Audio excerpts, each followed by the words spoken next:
François Bon, les carnets c'est tous les jours autant que je peux, des fois pas.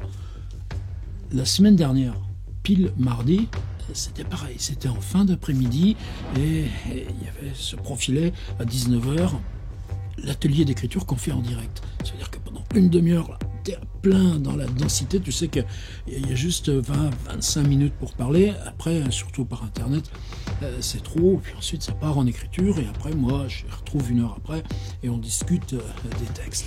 Mais il y a toujours ce truc dans l'atelier d'écriture, il y a ce côté d'improvisation, il faut être prêt à se lancer. Alors pour se lancer, tu es armé, tu as relu, ce soir c'est Henri Michaud, je voudrais travailler sur ces jours de silence, sur cette question de silence qu'on trouve aussi très forte dans le journal de Kafka. Et donc j'ai trouvé un texte là dans Chemin cherché, chemin perdu, transgression, un texte que je connais depuis longtemps, mais qui présente une forme particulière. On avance avec un mot, et hop, le mot déclenche une image, et on repart avec ça. Donc ça, je voudrais le tenter. C'est du laboratoire, c'est pas de la didactique verticale, c'est pas qu'on apprend, mais on se dit, si on va là, avec cette technique, qu'est-ce que c'est ces images qu'on va aller décrocher à cause de cette forme? Et ben, tu te retrouves là, tu te dis, bon, il faudrait que je fasse ci, il faudrait que je fasse ça, tu peux traduire, tu peux, tu as des trucs, enfin, il y a des tas de choses, et puis non, tu sais que tu as ce rendez-vous qui approche, qui approche, qui approche. Demain, ce sera pareil, parce qu'à 18h, c'est la conf, la inauguration de la BU Poitiers, là, 1h20 sur Rabelais, donc ce sera pareil. Ce matin, j'ai lu, macère, là, j'ai fait une carte là, de mes perfs Rabelais. Donc tu bricoles avec les mains, c'est la manière de te préparer à ce qui... Mais ça veut dire que jusqu'à demain, 18h, il va y avoir, là encore... Alors, forcément, je me rebalade dans Michaud, et là, j'avais repris Épreuve exorcisme, parce que c'est ces textes écrits pendant l'occupation allemande. C'est une période où il est dans un cabanon là, vers Toulon, interdit de séjour, pas possible de revenir à Paris. Et finalement, plus tard, il pourra se réinstaller. Il loue une espèce d'atelier, de grange là, à Boulogne-Billancourt. Il y a ce passage très étrange là, où il voit les bombes américaines tomber sur l'usine Renault-Billancourt et se dire, mais de quel droit je peins? Mais ça, c'est pas dans ces textes-là. C'est justement des textes fantastiques. Et je me suis dit, tiens, on va le lire ensemble. C'est tout court, tout bref. Ça s'appelle J'ai vu. J'ai vu l'homme à la tête diverse. À la tête semblable au râteau, il ramasse. C'est-à-dire, j'ai vu l'homme en général à la tête diverse, et ensuite tu explores cette diversité. C'est-à-dire la phrase « j'ai vu l'homme à la tête diverse », ça ne veut pas dire qu'un homme a une tête diverse, c'est-à-dire « j'ai vu l'homme », et ce truc général, c'est ce qui va aussi nous refaire la fin, là, à la tête diverse, et on va énumérer la figure de cette diversité. À la tête semblable au râteau, il ramasse. À la tête semblable aux racines, il pompe. À la tête semblable à un tonneau, il est penché. J'ai vu l'homme, alors là t'as un renversement, j'ai vu l'homme à la grenouille chaude, cherchant assouvissement, et son admirable mécanisme déclencheur qui savait le lui obtenir, en lui faisant prononcer alors des mots doux, d'ailleurs beaucoup trop doux. C'est-à-dire, l'homme à la tête semblable au râteau, une ligne. À la tête semblable aux racines, une ligne. À la tête semblable à un tonneau, une ligne. Mais tout ça, c'est dans le même paragraphe. Et puis ensuite, 1, 2, 3, j'ai vu l'homme à la grenouille chaude. Et là, 1, 2, 3, 4, 5 lignes. Et par contre, après, tu recommences. J'ai vu l'homme semblable à une horloge qui parlait à un homme semblable à une dague. Donc tu renverses encore les figures. Tu mets un homme face à un autre. Il ne l'avait pas fait dans le premier paragraphe. Quelle rencontre! Il s'exclame avec un point d'exclamation. Pour s'exclamer, c'est le mieux. Mais elle n'était pas hors de l'ordinaire. Donc tu t'émerveilles de quoi? Pas de ce que tu viens de dire. J'ai vu l'homme semblable à une horloge qui parlait à un homme semblable à une dague. Non, c'est ordinaire. Tu t'exclames, oh tiens, zut là, pour changer mon texte et le faire avancer, je les ai mis face à face. J'ai vu l'homme semblable... J'ai vu l'homme à la tête semblable à une balance. L'homme fait de moignons et de réservoirs autonomes, ou comme un cintre, l'homme aux seules épaules. Là encore, j'ai vu l'homme à la tête semblable, on reprend là ce qui est récurrent, à une balance. Ça s'arrête là, la balance romaine, tu sais, le petit truc, le poids, le contrepoids, puis là tu as le plateau. Un homme sans... l'homme fait de moignons. C'est pas un moignon, c'est l'homme fait de ces trucs qu'on a amputés aux autres. Oh, c'est malsain tout d'un coup. Et de réservoirs autonomes.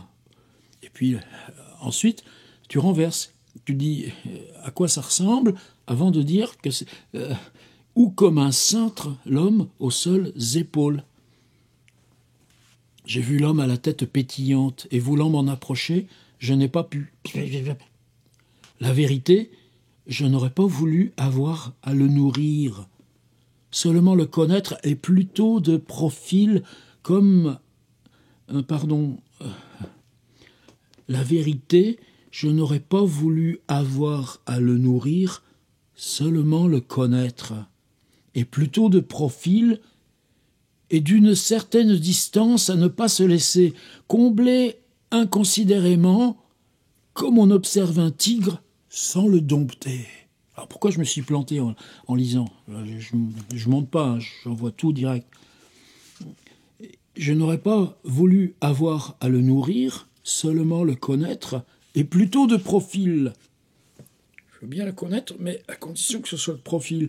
Dans le petit livre par le format de Charles Juliet sur Rencontre avec Samuel Beckett, il y a toujours ce truc que Beckett regarde à la perpendiculaire. Enfin, il est face à Charles Juliet, mais il se tourne à la perpendiculaire pour parler. Et plutôt de profil, et là je me suis planté parce que, et d'une certaine distance à ne pas laisser combler, et donc c'est pas à une certaine distance, puisqu'il utilise après à ne pas laisser combler. Donc parce qu'il sait qu'il a à ne pas laisser combler, au lieu de dire à une certaine distance, et d'une certaine distance, et d'une certaine distance à ne pas laisser combler, et tu vois tout ce boitement-là, ça boitille, tu te dis, hey, Michaud, ben oui, mais juste après, t'as le bulldozer qui passe et qui emmène tout. Comme on observe un tigre sans l'adopter. J'ai vu les hommes en arc, têtes et corps enflés au vent de la vie. J'ai vu l'homme pyramidal, l'homme requin, l'homme attaqué par sa propre hache, faisant un avec deux, 1000 avec trois, ou un jugement. J'ai vu l'homme tumultueux. Et là, attention, virgule, mais j'ai vu sa race gravissant avec sang-froid et patience le haut plateau.